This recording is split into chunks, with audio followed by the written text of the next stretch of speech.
Capítulo 4. Este hombre habla blasfemias.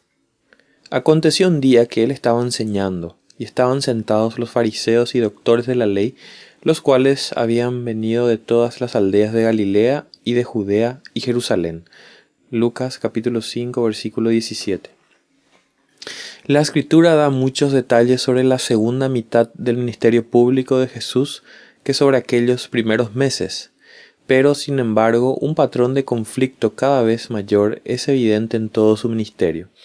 La mayoría del comienzo del ministerio de nuestro Señor tuvo lugar en Galilea, donde al principio estaba fuera del constante escrutinio del Sanedrín con base en Jerusalén. Los evangelios son parcos en los detalles que registran sobre aquellos meses. Sabemos que es cuando Jesús reunió a la mayoría de sus discípulos más cercanos.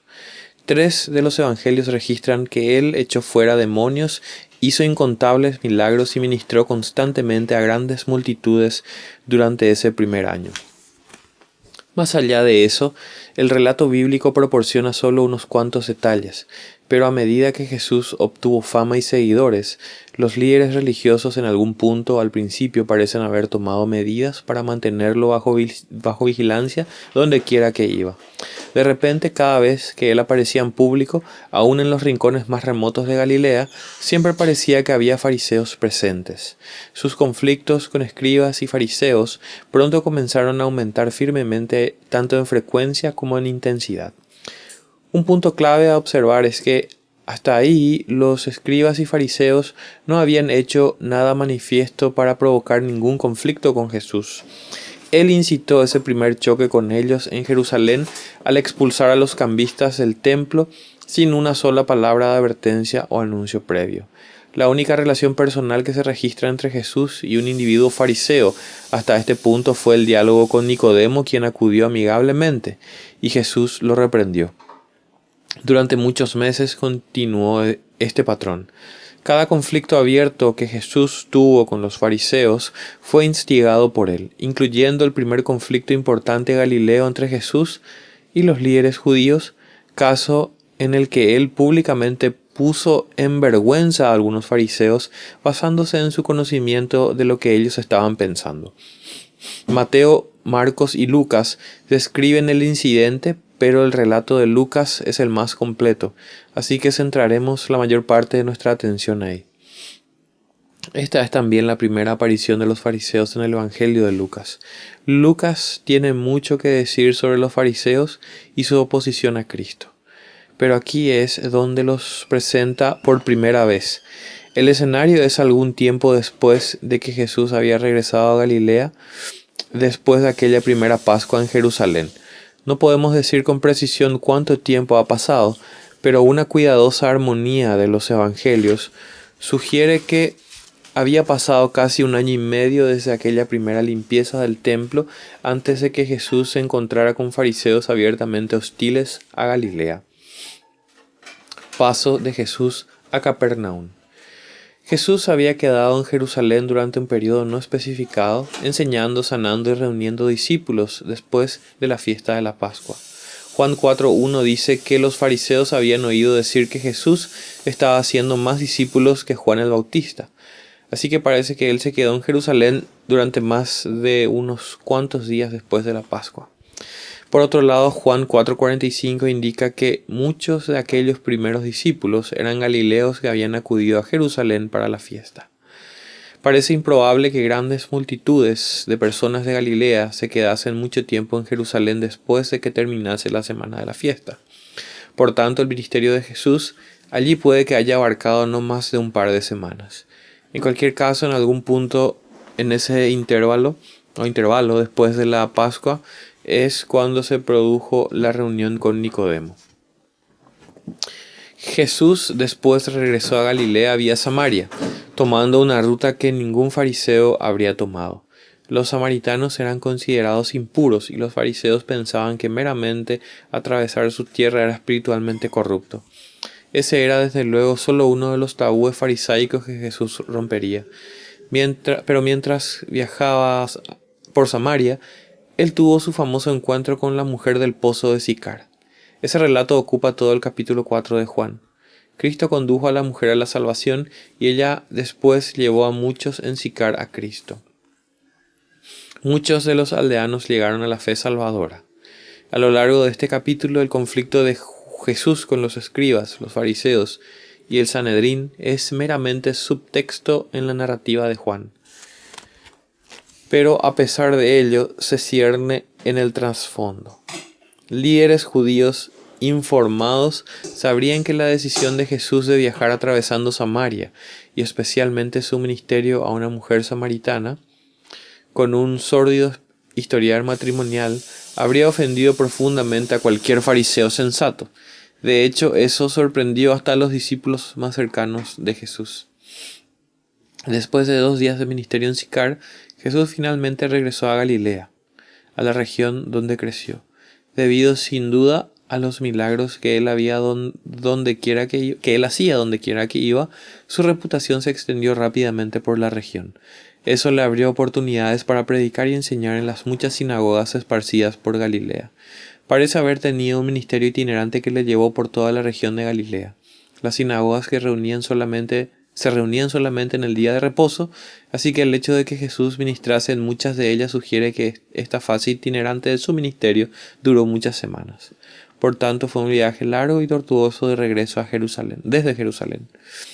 Al fin llegó a la sinagoga de su ciudad natal para ministrar allí, como había hecho por toda la región.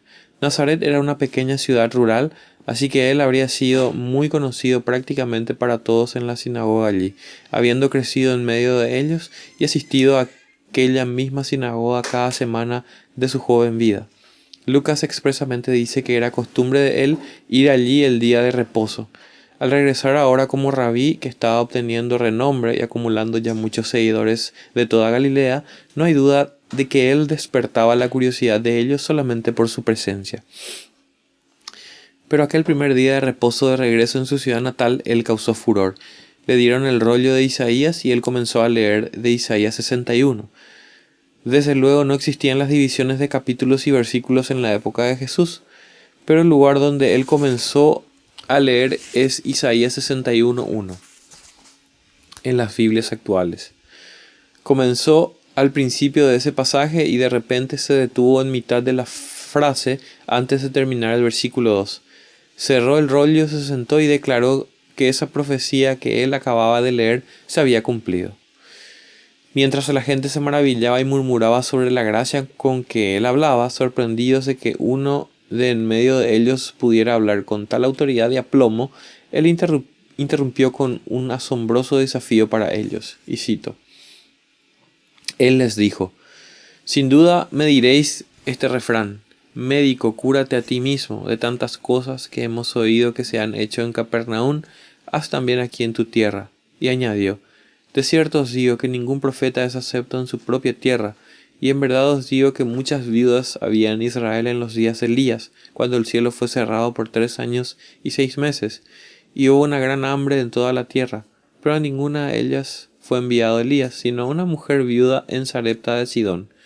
Y muchos leprosos había en Israel en tiempo del profeta Eliseo, pero ninguno de ellos fue limpiado, sino Naamán el sirio. Versículo 23 al 27, fin de la cita. Notemos que él se retrató a sí mismo como un profeta comparable a Elías, un mensajero de Dios ni siquiera aceptado por su propio pueblo. Él puso al pueblo en el papel de incrédulos, como los desobedientes israelitas en tiempos de Elías que habían inclinado su rodilla ante Baal. Él habló de la soberanía de Dios al rodear a todo Israel para ministrar a una sola marginada gentil, y dio a entender con fuerzas que ellos estaban en el mismo barco de los réprobos israelitas que fueron pasados por alto por el ministerio de Elías. El punto que él estaba estableciendo no quedó perdido en el pueblo de Nazaret. Había estado claro que cualquiera familiarizado con el relato del Antiguo Testamento sobre Elías.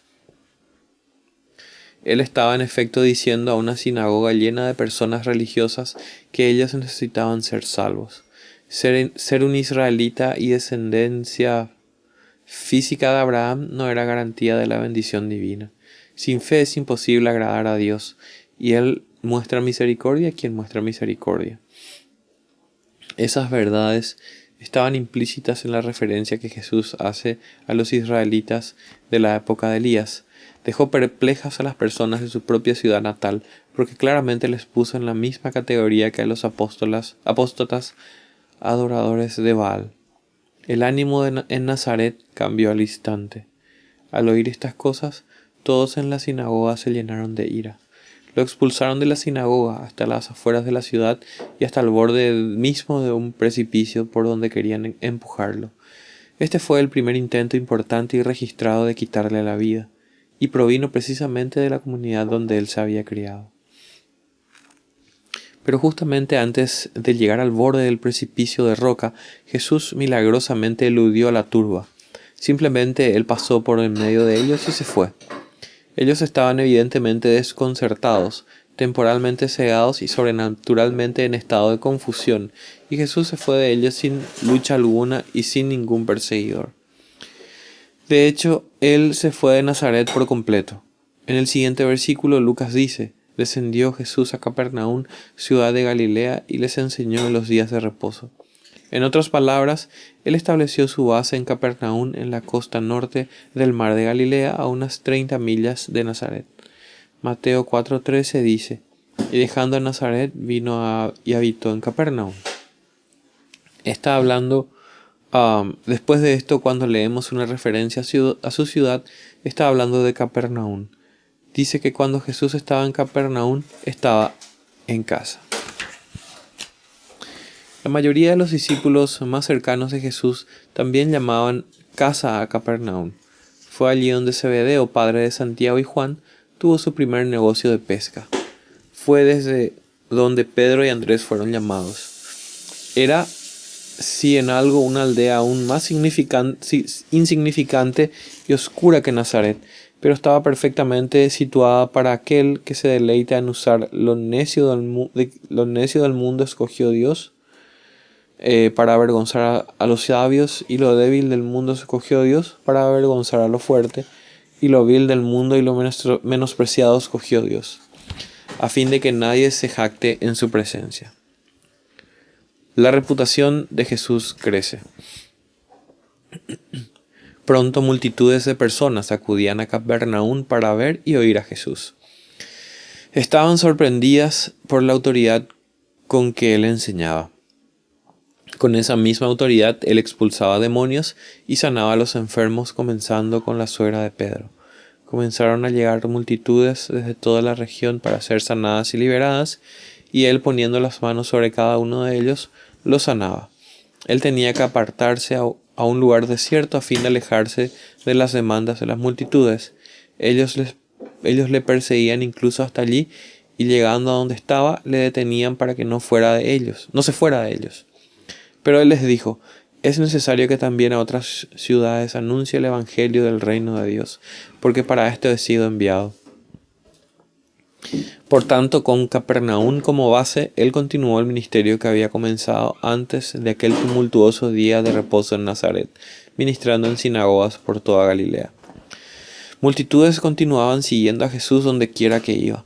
Eran tan grandes y tan aplastantes en todas las costas de Galilea, que la única forma en que Jesús podía predicarle sin estar totalmente rodeado y tragado por un mar de humanidad era sentado en una barca, dando su enseñanza alejado de la costa. Él limpiaba leprosos, sanaba todo tipo de enfermedades y enseñaba a las multitudes cada vez mayores, ya que nunca hubo una enfermedad que él no pudiera curar, ni una persona poseída a la que no pudiera liberar. Las multitudes seguían creciendo y buscaban a Jesús más agresivamente que nunca, mas él se apartaba a lugares desiertos y oraba. Lo que Lucas describe es una campaña incansable y sin descanso de enseñanza y ministerio público diarios. Las multitudes seguían a Jesús constantemente, diariamente, desde el amanecer hasta el atardecer. En las regiones rurales de Galilea, aún unos cientos de personas constituirían una inmensa multitud, sin duda lo bastante grande para llenar una aldea del tamaño de Capernaum. Pero los tropeles de personas seguían creciendo hasta contarse por miles. Los 4 evangelios registran la alimentación de 5.000, un número sorprendente dada la población bastante dispersa de la región. Y más sorprendente aún, todos los evangelios indican que multitudes de esos tamaños se reunían sin descanso diariamente y seguían a Jesús incluso hasta el desierto, haciendo prácticamente imposible que él encontrase algún tipo de soledad. Recordaba el ministerio en el desierto de Juan el Bautista, a excepción de los milagros. Naturalmente, las noticias sobre el ministerio galileo de Jesús llegaron hasta Jerusalén y captaron la atención del Sanedrín. Entran los fariseos. Cuando Lucas menciona por primera vez a los fariseos y maestros de la ley, ellos están observando a Jesús desde las barreras. Han llegado a Capernaum no como parte de la multitud normal que busca beneficiarse del ministerio de Jesús, sino como observadores críticos buscando razones para condenarlo y, si fuera posible, interrumpirlo antes de que se hiciera más popular. Está claro que ellos habían hecho estos planes con antelación porque, y cito Lucas 5:17, aconteció un día que él estaba enseñando y estaban sentados los fariseos y doctores de la ley, los cuales habían venido de todas las aldeas de Galilea y de Judea y Jerusalén. Fin de la cita. Jesús estaba en Capernaum en una casa. Marcos parece sugerir que era la casa donde Jesús mismo vivía.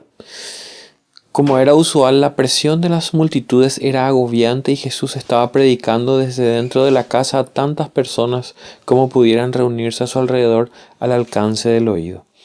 Marcos describe la escena, e inmediatamente se juntaron muchos de manera que ya no cabían ni aun a la puerta y les predicaba la palabra. Versículo 2. Lucas añade, y el poder del Señor estaba con él para sanar. Aquí hay un patrón que observaremos en casi todas las confrontaciones entre Jesús y los fariseos. De un modo u otro, la deidad de él está siempre en el núcleo del conflicto. Es como si él deliberadamente los provocase con afirmaciones, frases o actos a los que él sabe que ellos pondrán objeciones, y entonces él usa el conflicto resultante para demostrar que toda la autoridad que él afirmaba tener ciertamente le pertenece. En esta ocasión el asunto en juego era el perdón de los pecados o de pecados.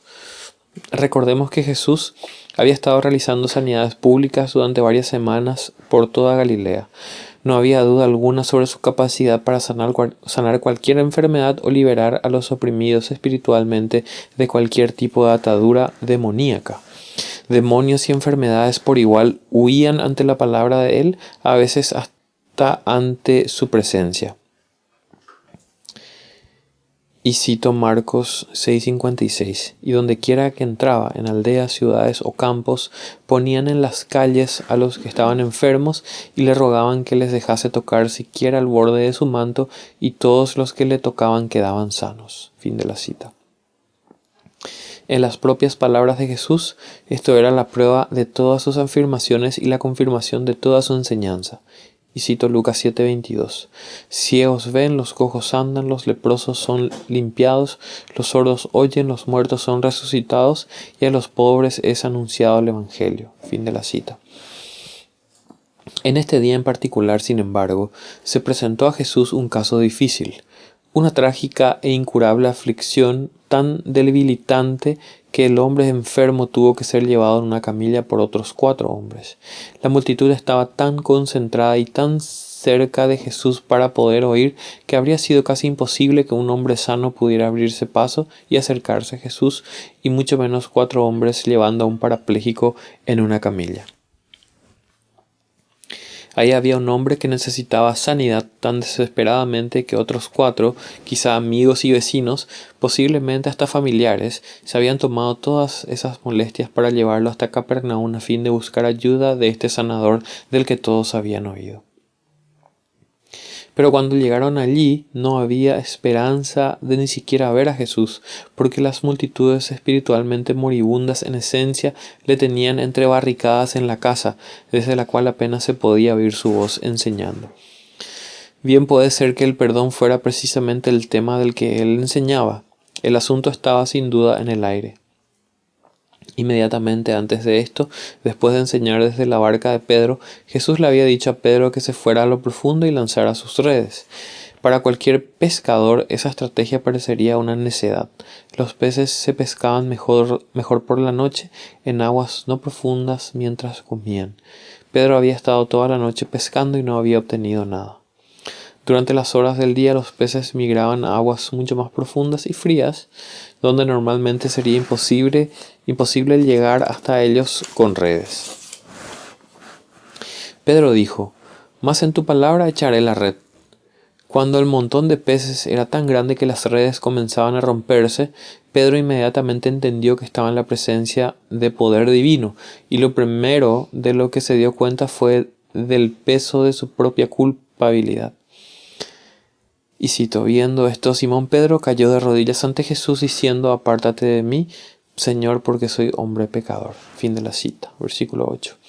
El perdón era también uno de los temas favoritos de Jesús sobre el que predicar. Fue uno de los temas clave en su Sermón del Monte. Fue uno de los enfoques del Padre Nuestro y el tema que desarrolló al final de esa oración. Es el tema central que domina todo el capítulo 5 de Lucas. Si el perdón no era precisamente el tema del que Jesús estaba predicando, a pesar de eso, estaba a punto de convertirse en el tema del día. Ahora imaginemos a los fariseos sentados en algún lugar en la periferia observando y escuchando para conseguir cosas que criticar cuando esos 4 hombres que llevaban la camilla llegaron a la escena. ¿Quién puede perdonar pecados sino Dios? Si ellos querían ver a Jesús en acción, aquellos fariseos sin duda habían llegado el día correcto. Allí estaba un hombre desesperadamente paralizado, a quien otros 4 hombres habían llevado desde cierta distancia y cuyo viaje desde otra aldea no podría haber sido un viaje fácil. Y cuando llegaron debieron haber visto al instante que no tenían esperanza alguna de acercarse a Jesús mediante ningún método convencional. Aun si esperaban hasta que Jesús se fuera de la casa, las multitudes eran demasiado grandes y estaban demasiado electrizadas para hacer espacio y que 5 hombres entraran y llegaran hasta el centro de la vasta multitud que rodeaba a Jesús donde quiera que él iba. El hecho de que el hombre fue llevado en una camilla en lugar de sentado en algún tipo de carro sugiere que probablemente fuese cuadripléjico, con todos sus miembros totalmente paralizados, quizá como resultado de alguna lesión en su cuello.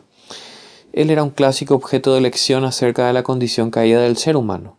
Era incapaz de moverse, apoyado totalmente sobre la misericordia y la bondad de otras personas, completamente impotente para hacer ninguna cosa por sí mismo. Hola, chiquito. Era una enfermedad que requería un verdadero y obvio milagro para poder sanar. No era como las enfermedades invisibles, dolor de espalda, migrañas y dolores de estómago, que con frecuencia vemos curadas, entre comillas, por personas que afirman poseer dones de sanidad en la actualidad. Sus músculos estarían atrofiados y adrogados por falta de uso. Si Jesús podía sanarle, sería obvio al instante que para todos que un verdadero milagro había tenido lugar. La pura desesperación del hombre y de sus 4 amigos puede medirse por lo que hicieron cuando se dieron cuenta de que no serían capaces de acercarse a Jesús. Subieron al tejado.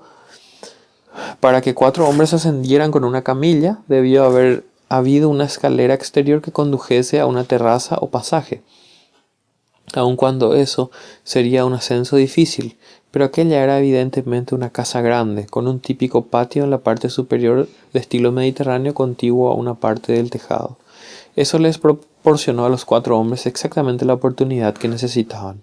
Llevaron al hombre al piso superior y comenzaron a quitar las tejas de esa parte del tejado. ¡Qué entrada tan dramática fue! Sin duda, la multitud se sorprendió cuando el tejado comenzó a abrirse. El agujero en el tejado tenía que ser lo bastante grande para el hombre y la camilla, lo cual probablemente significara que tuvieran que quitar con cuidado no solo las tejas exteriores, sino también parte del enrejado inferior que sostenía las tejas. Un tejado no era una cubierta barata o temporal, y sencillamente no hay modo de abrir un agujero en un tejado como ese sin que caigan muchos escombros y polvo a las personas que están debajo. Normalmente esperarían que tanto la multitud como el dueño se molestaran por el acto de aquellos hombres. Pero a ojos de Jesús, eso era una clara evidencia de una gran fe. Los 3 evangelios sinópticos registran este incidente, y los 3 dicen que Jesús vio la fe de ellos. Él vio reflejada en su persistencia y determinación, desde luego. Después de todo el trabajo que habían hecho para hacer descender a su amigo a los pies de Jesús, era obvio para todos lo que ellos estaban esperando. Habían llevado al hombre para que recibiera sanidad física. Cualquiera que pensara en ello podría ver que se requería cierto grado de fe en la capacidad sanadora de Jesús para hacer todo ese trabajo. Pero el texto sugiere que Jesús vio algo aún más profundo.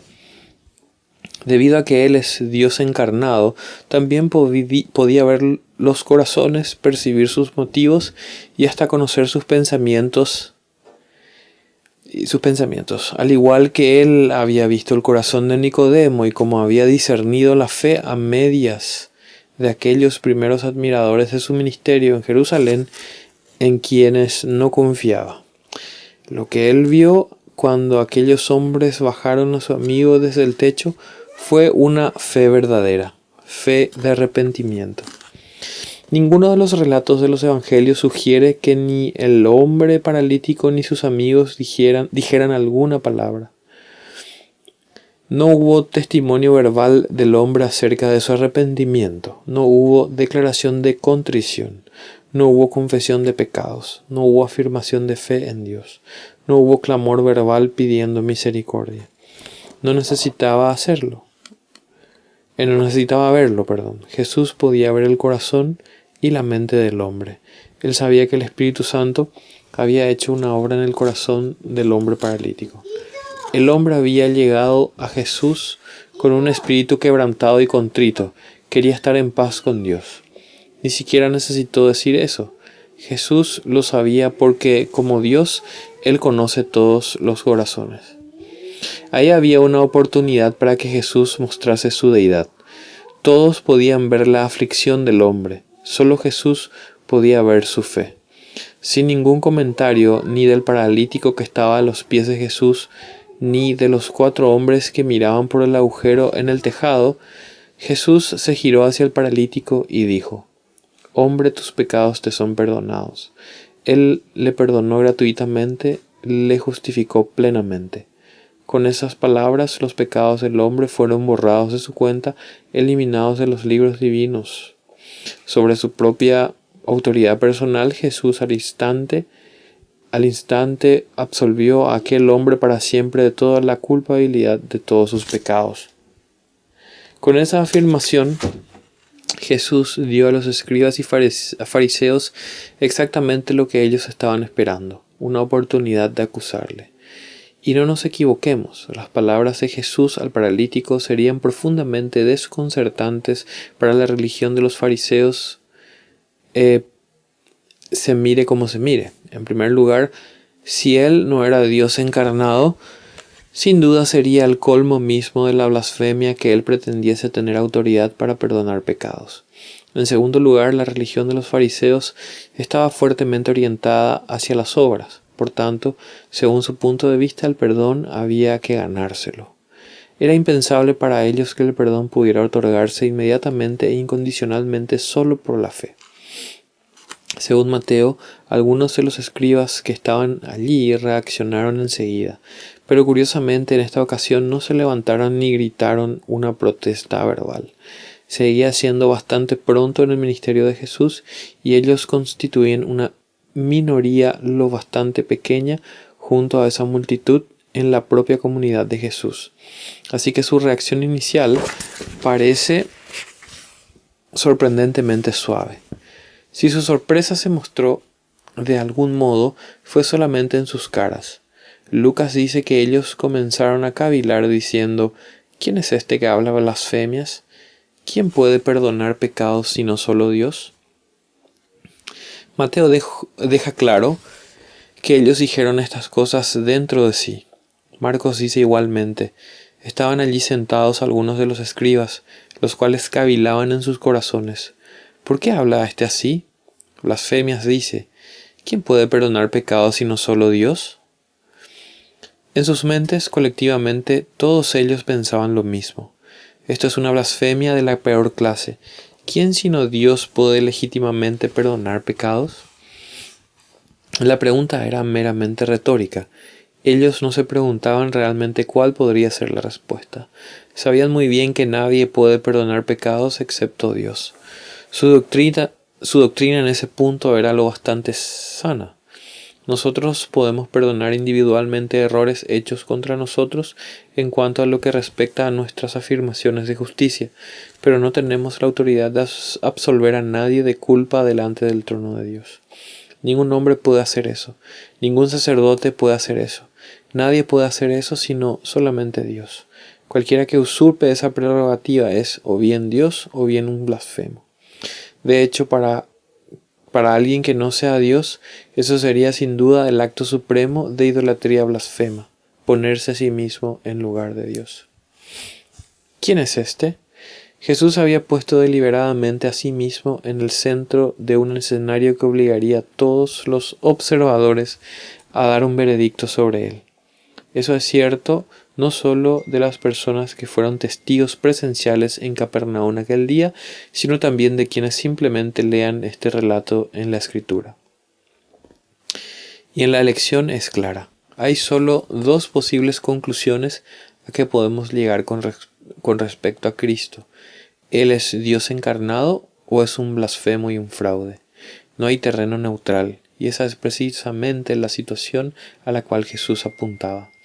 Hay muchas personas en la actualidad que quieren tratar con condescendencia a Jesús, diciendo que Él era una buena persona, un destacado líder religioso, un importante profeta, un profundo ético, un modelo de integridad, bondad y decencia, un gran hombre, pero solo un mero hombre y no Dios encarnado.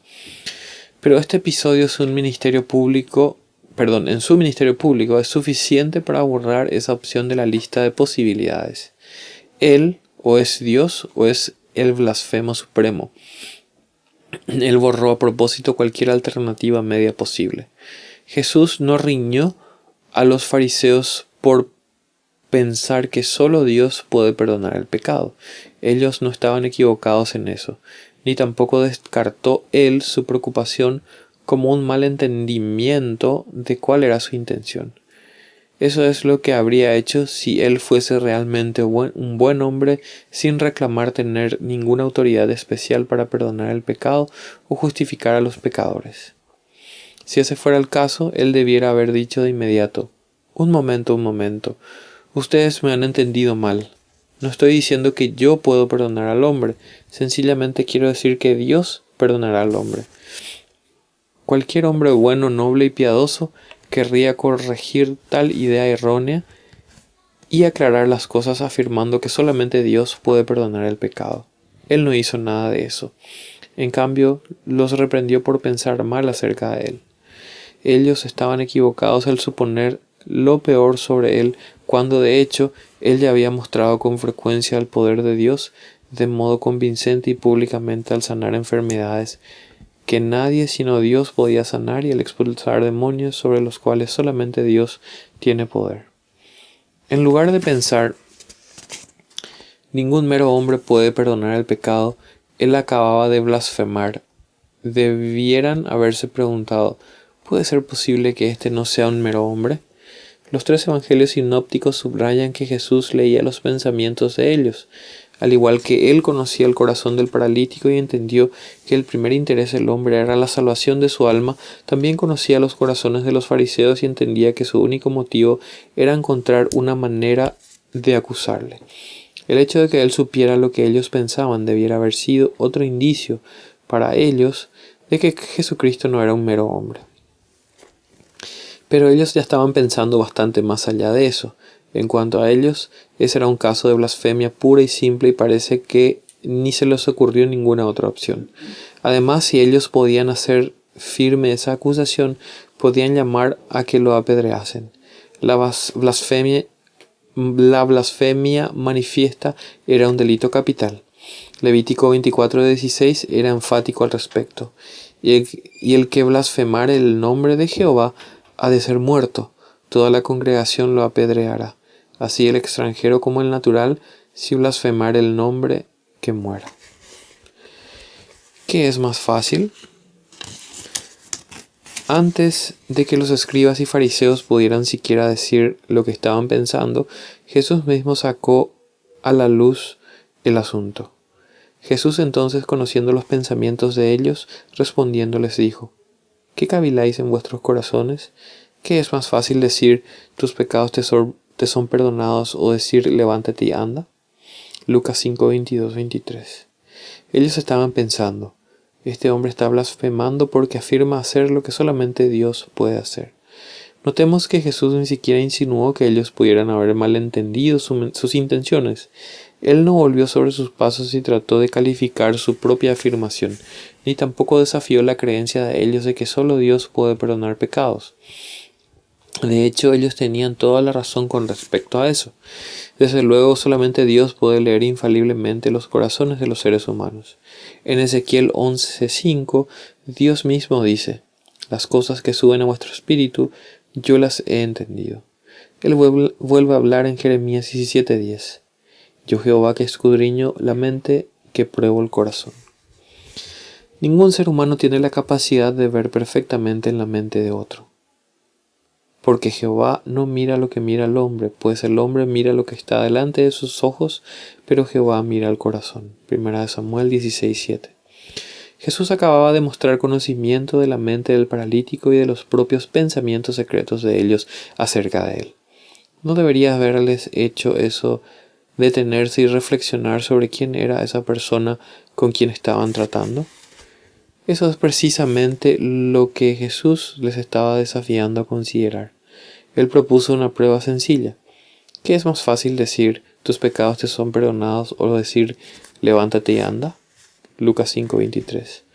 Aunque sin duda es verdad que solo Dios puede perdonar pecados, es igualmente verdad que solo Dios puede hacer el tipo de milagros regenerativo necesario para restaurar los músculos atrofiados y los huesos quebradizos de un cuadripléjico y curarlos en un solo segundo, a fin de que él pudiera literalmente levantarse y caminar.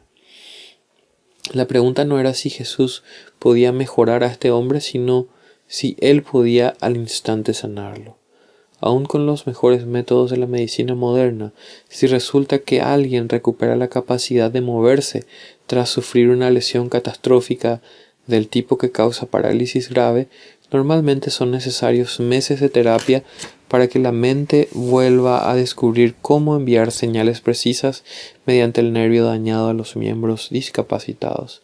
Sin importar cuánto tiempo habría estado paralizado este hombre, podríamos esperar al menos que necesitase algún tiempo para aprender a caminar de nuevo. Pero las sanidades de Jesús siempre se saltaban esa terapia. Personas ciegas de nacimiento recibían no solo la vista, sino también la capacidad instantánea de dar sentido a lo que veían. Cuando Jesús sanaba a una persona sorda, inmediatamente también sanaba el impedimento del habla, sin requerir terapia alguna. Siempre que él sanaba a personas cojas, les daba no solo tejido muscular regenerado, sino también la fuerza y la destreza para tomar sus lechos y andar. Me resulta irónico que cuando los sanadores de la fe y los charlatanes carismáticos en la actualidad afirman sanar personas, el paciente normalmente se cae inmóvil y con convulsiones incontrolables. Las sanidades de Jesús tenían exactamente el efecto contrario. Hasta un hombre enfermo y acostado durante 38 años pudo inmediatamente tomar su lecho e irse caminando. Eso era justamente lo que este hombre necesitaba, un acto de poder divino y creativo como solamente Dios puede hacer. Notemos con atención la forma en que Jesús expresó su pregunta. ¿Qué es más fácil decir? Él estaba tocando su proceso de pensamiento. Ellos estaban indignados porque Él le había otorgado perdón a ese hombre. Ellos nunca habían desafiado su derecho a sanar. Obviamente, tanto perdón como sanidad es imposible que algún mero hombre los haga. Ningún mero hombre tiene tampoco el poder de sanar a voluntad o de absolver el pecado a voluntad. La sanidad es realmente una metáfora perfecta del perdón a ese respecto. De hecho, las dos cosas son inseparables, porque la enfermedad es un resultado de la maldición producida sobre la creación a causa del pecado. La enfermedad es meramente un síntoma, el pecado es la causa definitiva. Eso no es sugerir que toda enfermedad sea la consecuencia inmediata de un pecado concreto, desde luego. En Juan 9:3 Jesús dice expresamente que hay otras razones para las enfermedades de este o aquel individuo. Pero la existencia de enfermedades en un universo que fue creado originalmente perfecto es finalmente, sin embargo, un resultado de la maldición del pecado. Por tanto, el poder para sanar toda enfermedad presupone el poder de perdonar cualquier pecado. Ambas cosas son humanamente imposibles, pero Jesús podía hacer una de las dos o ambas con igual autoridad. Aún así, ¿qué es más fácil decir? Obviamente, es más fácil decirle a alguien que sus pecados son perdonados, porque nadie puede ver si realmente sucedió. El tipo de perdón que Jesús otorgó a este hombre es una transacción divina. Ocurre en la mente de Dios y en el tribunal del cielo. Es un decreto que solo Dios puede hacer y no hay evidencia terrenal inmediata de ello. Es fácil decir, es humanamente imposible hacer. Por tanto, Jesús dice, en efecto, ustedes están cuestionando si yo puedo perdonar el pecado de este hombre, ¿verdad? Y creen que es muy fácil decir tus pecados son perdonados. De hecho, piensan que es blasfemia al que yo lo diga y que he traspasado una línea a la que ningún hombre debería acercarse jamás. El hecho de que Jesús conociera sus corazones tan perfectamente y aún así se negase a evitar el conflicto público que ellos buscaban es significativo. Él sabía muy bien que los fariseos se ofenderían si él declaraba perdonados los pecados de ese hombre y, sin embargo, no evitó hacerlo. De hecho, él lo hizo tan públicamente como fue posible. Sin duda podría haber sanado la enfermedad de ese hombre sin provocar esa clase de conflicto abierto con los fariseos. También podría haber tratado en privado el asunto de la culpabilidad del hombre en lugar de hacer tal afirmación donde todos pudieran oírla. Jesús seguramente era consciente de que muchas personas en una multitud de ese tamaño no podrían entender lo que él estaba haciendo o por qué lo hizo. Al menos él podría haber tomado tiempo para hacer una pausa y explicar por qué tenía derecho a ejercer autoridad divina. Cualquiera de esas cosas, al menos, habría evitado la percepción de que él estaba deliberadamente inflamando a los fariseos. Esas son las cosas que un típico y solícito evangélico en estos tiempos postmodernos podría insistir en que no debieran hacerse. ¿No deberíamos evitar la controversia pública a toda costa, especialmente en circunstancias como estas con tantos aldeanos presentes? El roce entre Jesús y la élite religiosa de Israel no es posible que pudiera ser edificante para los normales y corrientes pescadores y amas de casa de Capernaum, ¿no es cierto? Una persona sabia haría todo lo posible para evitar ofender a esos fariseos, ¿no? ¿Qué posible bien podría provenir de convertir la liberación de ese hombre en un teatro de controversia pública? Pero Jesús no tenía tales escrúpulos. El punto que él estaba estableciendo era muchísimo más importante que el modo en que los fariseos o el pueblo de Capernaum se sentían al respecto. Por tanto, para que sepáis que el Hijo del Hombre tiene potestad en la tierra para perdonar pecados, dijo al paralítico, a ti te digo, levántate, toma tu lecho y vete a tu casa. Lucas 5:24. Ahora bien, no es nada fácil decir a alguien levántate, toma tu lecho y vete a tu casa. Porque si uno dice eso y la persona no lo hace enseguida, acaba de revelar que no tiene autoridad para hacer lo que está afirmando. Contrariamente a las sanidades falsas presentadas en la televisión religiosa por parte de importantes sanadores de la fe en la actualidad, los milagros de Jesús tenían que ver con enfermedades graves y visibles. Él sanaba a personas que habían sufrido espantosas enfermedades por mucho tiempo. Él sanó todo tipo de enfermedad imaginable, incluidas discapacidades congénitas y deformidades físicas. Él sanó a las personas cuando éstas acudieron a Él en sus ciudades natales y en sus calles públicas, no desde la seguridad de una plataforma rodeada de biombos y guardas de seguridad. Él hizo incontables sanidades, muchas más de las que se describen concretamente en la Escritura, sanando a todo aquel que acudía a Él en busca de alivio de cualquier enfermedad. Y Él sanaba de cerca, en presencia de muchos testigos oculares cuyo testimonio no era posible poner en tela de juicio. Impostores, falsos sanadores, milagros en escenarios y sanidades falsificadas eran tan comunes en la época de Jesús como lo son en la actualidad. Por tanto, es significativo que nadie cuestionase nunca la realidad de los milagros de Jesús, incluyendo los fariseos. Ellos siempre le atacaban por otros motivos. Cuestionaban la fuente de su poder, le acusaban de sanar ilegítimamente en día de reposo. Sin duda hubieran afirmado que él solamente usaba la prestidigitación si pudiera haberse establecido un caso creíble para esa acusación. Pero nada en el relato de los evangelios sugiere que los fariseos ni ninguna otra persona tratasen nunca de acusarle de falsedad. ¿Cómo podrían, dada la naturaleza y la abundancia de sus milagros? Ahora bien, toda su reputación giraba en torno a una imposibilidad. Él demostraría del modo más gráfico posible que tiene autoridad para hacer lo que solamente Dios puede hacer. Los críticos silenciados. El relato de Lucas es notable por su clara simplicidad. El estilo de redacción refleja lo asombroso de lo repentino del milagro. Todo este punto en adelante en la narrativa sucede con tanta rapidez que Lucas lo cubre todo en 2 breves versículos. Del paralítico, Lucas dice: al instante levantándose en presencia de ellos y tomando el lecho en que estaba acostado, se fue a su casa glorificando a Dios. Capítulo 5, versículo 25. Sucedieron muchas cosas en ese único instante. Los huesos del hombre, frágiles por la falta de uso, se endurecieron perfectamente. Sus músculos recuperaron al momento la plena fuerza y funcionalidad. Sus articulaciones y tendones se volvieron firmes y móviles. Todos los elementos de su fisiología que estaban atrofiados fueron regenerados. Su sistema nervioso volvió a encenderse y de inmediato se volvió plenamente funcional. Neuronas que hace mucho tiempo habían dejado de sentir nada volvieron a la vida instantáneamente. En un momento él no sentía nada en aquellas extremidades inútiles.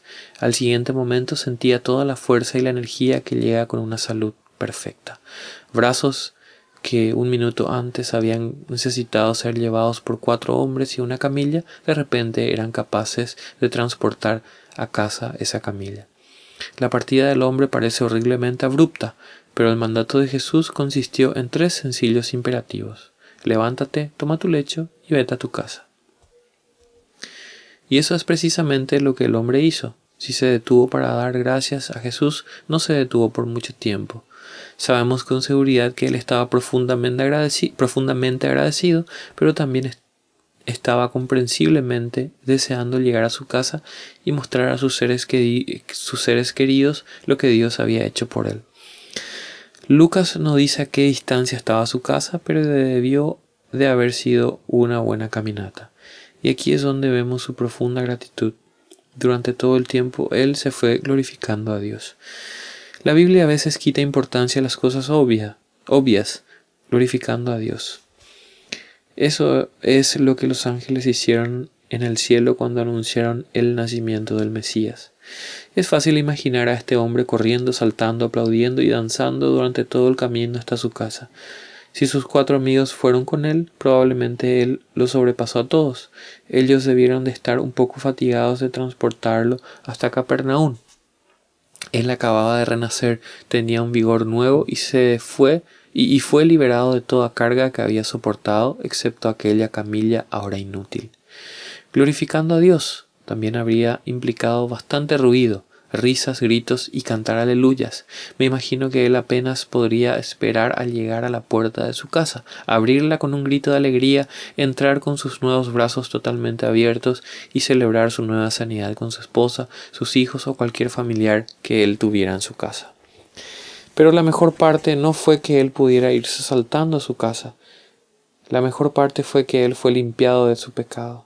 No sé qué era lo que se había atrevido a esperar cuando él y los 4 antiguos portadores partieron aquella mañana, pero estoy bastante seguro de que él no esperaba todo lo que obtuvo. Todos sus pecados fueron perdonados y había sido creado de nuevo. No es sorprendente que él glorificara a Dios. El milagro tuvo un efecto correspondiente en el pueblo de Capernaum. Y todos, sobrecogidos de asombro, glorificaban a Dios y llenos de temor decían: hoy hemos visto maravillas. La expresión griega que Lucas utilizó significa sobrecogido de asombro. El nombre en esa frase es éxtasis, que desde luego es la raíz de la palabra éxtasis. Literalmente habla de una sacudida mental, una potente ola de asombro y profundo deleite. En este caso, sin embargo, traducir la palabra como extático no captaría realmente la reacción de la gente tal como Lucas la describe. Fue más parecido a un anonadado asombro mezclado con temor y maravilla. Al igual que el hombre anteriormente paralítico, ellos glorificaron a Dios. La alabanza de la multitud, sin embargo, tiene un carácter diferente a la adoración del hombre sanado. Él fue movido por una profunda gratitud personal y un corazón recién liberado de culpabilidad. Ellos simplemente estaban asombrados ante lo extraño de lo que habían visto. Sabemos por acontecimientos subsiguientes que la mayoría de la admiración de Capernaum por Jesús resultaría ser un voluble tipo de estima. Muchos en aquella multitud eran discípulos tibios y parásitos que rápidamente se alejaron cuando la enseñanza de Jesús se volvió más difícil. Pero más peculiar es el hecho de que Lucas no dice nada más sobre los fariseos. Con un tipo de sigilo que pronto se convertiría en un patrón, ellos sencillamente guardan un profundo silencio y se desvanecen de la historia. El hombre que fue sanado regresó por un camino glorificando a Dios y regocijándose en su recién hallado manto de justicia. Los líderes religiosos de Israel se escabulleron en la dirección contraria, silenciosamente furiosos, resentidos de que Jesús hubiera declarado perdonado al paralítico, incapaces siquiera de regocijarse en la buena fortuna del hombre, y silenciosamente maquinando su siguiente intento de desacreditar a Jesús. Sabemos que esa fue su respuesta porque cuando vuelven a aparecer estarán un poco más enojados, un poco más ejercitados y mucho menos abiertos a considerar seriamente las aficiones de Jesús. Esta primera controversia galilea parece marcar el comienzo de un patrón de conflictos públicos cada vez más hostiles con Jesús, mediante el cual sus corazones estarían completamente endurecidos contra él. Esta ocasión también resumió con bastante justicia las razones espirituales del intenso odio de los fariseos por Jesús. Ellos no podían soportar la compasión que perdonó a un pecador en ese instante. La idea de que Jesús justificase instantáneamente y gratuitamente a un paralítico, alguien que por definición era incapaz de trabajar, contradecía todo lo que ellos defendían. El ejercicio de autoridad divina por parte de Jesús también les olió. No era tanto que ellos creyeran realmente que él era culpable de blasfemia. Después de todo, él respondió a esa acusación demostrando de modo repetitivo y convincente que tenía pleno poder para hacer lo que solamente Dios puede hacer. Pero ellos tenían su propia idea de cómo debería ser Dios y Jesús simplemente no encajaba en el perfil. Además de todo eso, él era una amenaza para su estatus en Israel. Y cuanto más los humillaba, él en público de esa forma, más disminuía la influencia de ellos. De aquí en adelante, esa realidad pendía como una crisis urgente en todos los pensamientos que ellos tenían sobre él. Después de este episodio, los fariseos críticos aparecen frecuentemente en todas las narrativas de los evangelios. Ellos enseguida comenzaron a seguir los pasos de Jesús donde quiera que él iba, aprovechando cada razón que podían encontrar para acusarle, oponiéndose a él en cada ocasión y hasta recurriendo a mentiras y blasfemia en su desesperación por desacreditarlo. Claramente ellos ya le habían desechado por completo. Si no le reconocieron cuando vieron un milagro dramático como la sanidad instantánea de este paralítico, nada penetraría en sus corazones endurecidos y farisaicos. Ellos ya habían avanzado mucho por el camino que los convertiría en los principales conspiradores en el asesinato de él. Jesús desde luego encarnaba todos los atributos de Dios: bondad, paciencia y misericordia por una parte, ira, justicia y juicio por otra. Todas esas cualidades son discernibles en alguna medida en el modo en que él trató con los fariseos durante el curso de su ministerio. Pero debido a que el evangelio estaba en juego y su propio señorío estaba siendo constantemente atacado por esos hombres, que eran los líderes espirituales más influyentes en la nación, su bondad nunca eclipsó su severidad en ninguno de sus tratos con ellos. El curso de ellos estaba fijado, aparentemente, algún tiempo antes de este primer encuentro galileo con él. Sus corazones ya estaban decididos a ser inflexibles ante la autoridad de él, inconscientes de su enseñanza, opuestos a su verdad, insensibles a su justicia e inmunes a sus reprensiones. Ellos esencialmente ya le habían desechado. Él pronto los desecharía también a ellos.